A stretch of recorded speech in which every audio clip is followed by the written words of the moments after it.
What's up? I'm back. Welcome to Alwaysm. This short video, short and kind of sad. I mean, as I'm sure everyone knows, the healer called Dr. Sebi died last week. Um, when he died, there was kind of conflicting stories. Some people said, well, everyone knows he died in police custody. Now, it was just conflicting stories in terms of if he died in police custody in Mexico and Honduras.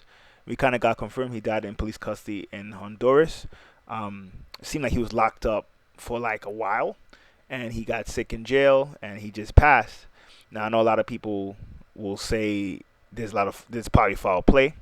I'm not making this video to, give my own conspiracy if there's foul play or not.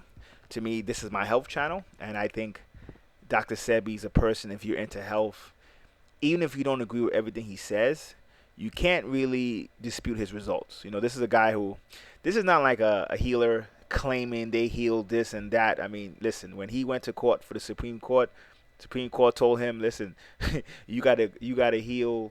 Bring me someone who can every disease that you say you can heal. You better bring someone who claimed that they were healed. Not only claimed they were healed, but they have to have medical documents that they were healed or that their condition were reversed.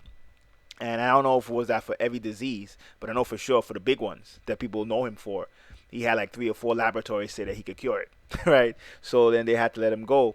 But then when you look at how the mainstream press covers it, they would just say, "Oh, well, he's in Honduras because he was ordered to stop practicing medicine." And it's like, nah, if he was a quack like y'all saying, he'd be in jail. So he obviously wasn't a quack. He wasn't a fake. And if you're into health, like I said, you could dispute, he might say certain things, or he might have certain philosophies that you don't totally agree with, but you can't disagree with the results. And it's a great loss, but at the same time he was 82, and because he was 82, like he did live a full life. And if you're a student of spirituality, I mean, sometimes the time comes when you have to go to the other side. It happens. And his life should be celebrated.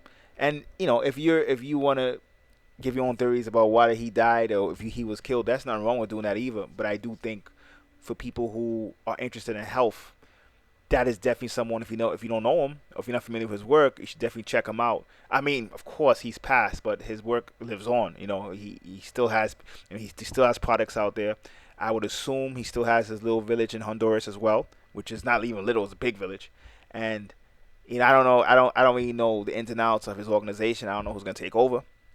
But to me, it's more about honoring the people who have the courage to stand up against forces that, listen, a lot of people are into conspiracies, and I always tell people, most conspiracies, play this.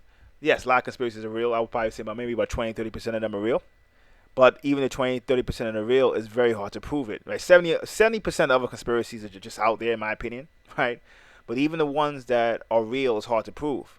But I always say this: the conspiracy for your health, right? When you look at the medical industry, that is the easiest conspiracy to prove. You don't even have to be smart to prove that. That's why I always say when you practice in spirituality, not even practicing, I shouldn't say practicing, but if you're teaching spirituality, health should always be on the front lines because that's the one that you can prove. All the other stuff, very hard to prove. They cover their tracks. Not with health though. Not with health. And he was a living symbol. He was a living symbol of that, and he'll be missed.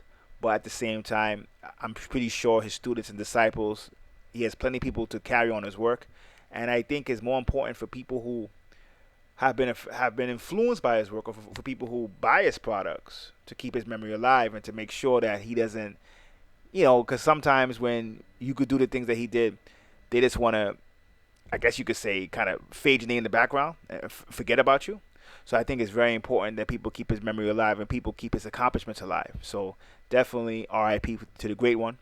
And this is Siris King. Until next time, peace.